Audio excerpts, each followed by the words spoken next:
Hi friends, அனைவருக்கும் வணக்கம். வாங்க பெருமாளுக்கு என்னென்ன இன்றைக்கி செஞ்சுருக்கோன்னு பார்க்கலாம். இது 5வது வாரம், அதனால் பெருமாளுக்கு தேவையானது இன்னும் லாஸ்ட்டாக என்னென்ன செஞ்சு படைக்கணுமோ அந்த மாதிரி படைக்கலாம் அப்படின்னு சொல்லிட்டு எல்லா பூக்கள் அலங்காரம் எல்லாமே பண்ணி இன்றைக்கி சாமி கும்பிட்டோம். ஃபைனலாக 5 வாரம், இது 5வது வாரம் முடிச்சிட்டோம். ஒரு மாதத்துக்கு நாங்கள் நான்வெஜ்ஜே எடுக்க மாட்டோம். இன்றைக்கோட பெருமாளுக்கு முடிச்சிட்டோம். எடுத்து பெருமாளை சேவிச்சு முடிச்சாச்சு ஃப்ரெண்ட்ஸ். இப்போ நம்ம என்னென்ன செஞ்சுருக்கேன்றதை நான் சொல்கிறேன் வாங்க.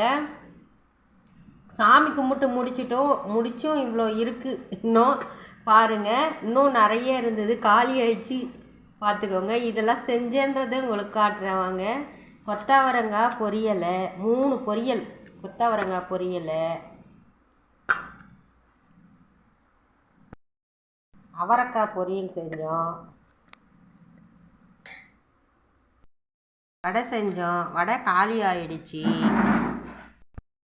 எனக்கு ஆஃபீஸ் டைமாகவே நாங்கள் இதை எடுக்க முடியல. இப்போ எடுத்து போடலாம் வீடியோன்னு பார்த்தேன். அதனால் இருக்கிற வரைக்கும் எடுக்கிறேன். பாருங்கள், இத்தனை வகையான சமையல் செஞ்சு இன்றைக்கி பெருமாளுக்கு கும்பிட்டுருக்கோம். உருளைக்கிழங்கு பொரியல்னால் எங்கள் மருமக இப்படி தான் செய்வாங்க. எங்கள் பையனுக்கு இந்த குழன்னு செஞ்சால் தான் பிடிக்கும். அதனால அந்த மாதிரி செஞ்சாச்சு. செம்ம டேஸ்ட்டாக இருக்கும். இது சுண்டல், தழுவு சாதம், பருப்பு, கத்திரிக்காய், அப்புறம் கேரட்டு எல்லாம் சேர்ந்து பருப்பு சாம்பார் வச்சுருக்காங்க எங்கள் மருமக. நான் இதெல்லாம் போட மாட்டேன். வெறும் கத்திரிக்காய், முருங்கைக்காய் தான் போடுவேன்.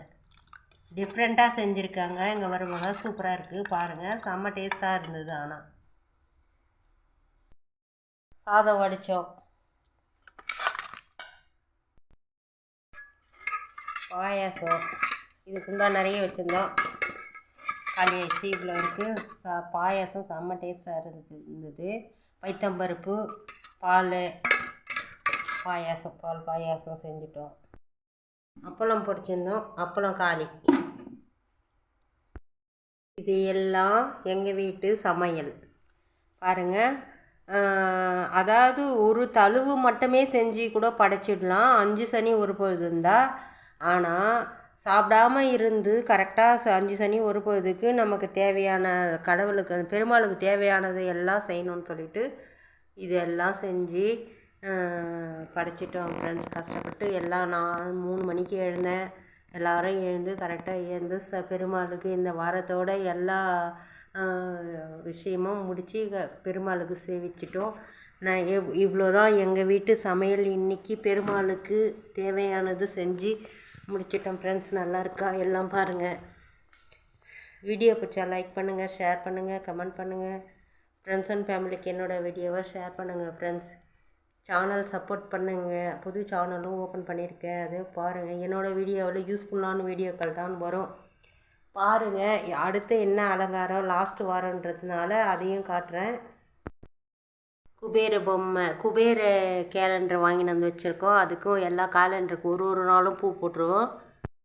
அப்புறம் பெருமாள் இங்கே வாசப்படிக்கு நேராக வெல்கம் போட்டிருக்கோம். அதுக்கு நேராக வச்சுட்டு கும்பிடுவோம். எது போடுறீங்களோ இல்லையோ, கண்டிப்பாக துளசி எடுத்துகிட்டு வந்து பெருமாளை கும்பிடணுன்னாவே, என்னைக்கு சனிக்கிழமையில் எப்போ சாமியை சேவிக்கணுன்னாலும் பெருமாளுக்கு துளசி ரொம்ப ரொம்ப முக்கியத்துவம். துளசியை வச்சு வழிபாடு பண்ணுங்க.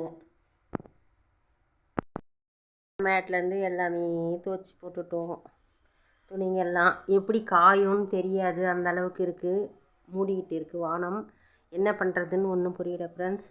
அந்த அளவுக்கு இருக்குது. துணிங்கெல்லாம் காயணும், இல்லைன்னா ஒரு வாசனை வரும். வீட்டு மணி பிளான்ட்டு செம்மையாக வந்துட்டுருக்கு. மணி பிளான்ட்டு உள்ளே நுழையும் போது ரைட் சைடில் வைக்கணும், ஞாபகம் வச்சுக்கோங்க. ஸ்டிக் மாதிரி ஒன்று வச்சு இதில் நாங்கள் பூ போடுவோம். நான் இன்றைக்கி ஆஃபீஸ் போய் பர்மிஷன் கேட்டுன்னு வந்தேன், அதனால் அதெல்லாம் போடாமல் விட்டுட்ருக்கோம். மீதிப்படி எல்லாம் கடகடன் நான் ஒரு வாரமாக யோசிச்சுன்னு இருந்தேன்.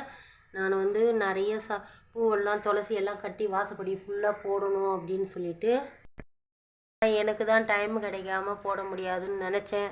பெருமாள் அந்த மாதிரி போடணும்னு நினச்சாக்கா அந்த பெருமாளே வரம் தரட்டும்னு நான் என் மனசுக்குள்ளே நினச்சேன். அது நல்ல மாதிரி நடந்துச்சு. கொஞ்சம் 1 2 தான் பூ அதாவது கட்ட முடிஞ்சது. அதனால் சின்ன சின்னதாக தோரணம் கட்டினேன் பிள்ளையாருக்கு, பெருமாளுக்கு கட்டி எங்கள் வாசப்படிக்கு எங்களோட தோட்டத்தில் இருந்தே எடுத்து இந்த பூவெல்லாம் இது மாதிரி டெக்கரேஷன் பண்ணி அழகு பண்ணி சாமி கும்பிட்டுட்டோம். பாருங்கள் ஃப்ரெண்ட்ஸ், இத்தனை நாளாக இதெல்லாம் போட மாட்டேன்.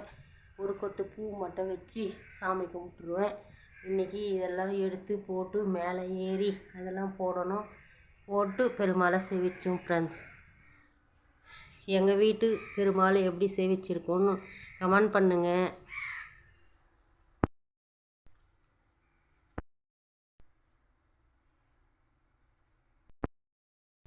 டோட்டலாக இவ்வளோ தான் நாங்கள் கும்பிட்ட பெருமாள். இதே மாதிரி வாழையடி வாழையாக வளரணும், இதே மாதிரி கும்பிடணும், நாங்கள் நல்லா இருக்கணும்னு நீங்கள் ஆசீர்வாதம் பண்ணுங்க ஃப்ரெண்ட்ஸ். நன்றி. ஹாப்பி தீபாவளி. இனிய ஹாப்பி தீபாவளி நல்வாழ்த்துக்கள். எல்லாரும் எல்லா நலமும் வளமும் பெற்று சந்தோஷமாக சகல சௌபாகியத்தோடு குழந்தை குட்டிங்களோட சந்தோஷமாக இருங்க. இது மாதிரி இறைவனை கேட்டு வேண்டி வணங்கிக்கிறேன். பட்டாசு வெடிக்கிறாங்க. பாய் பாய்.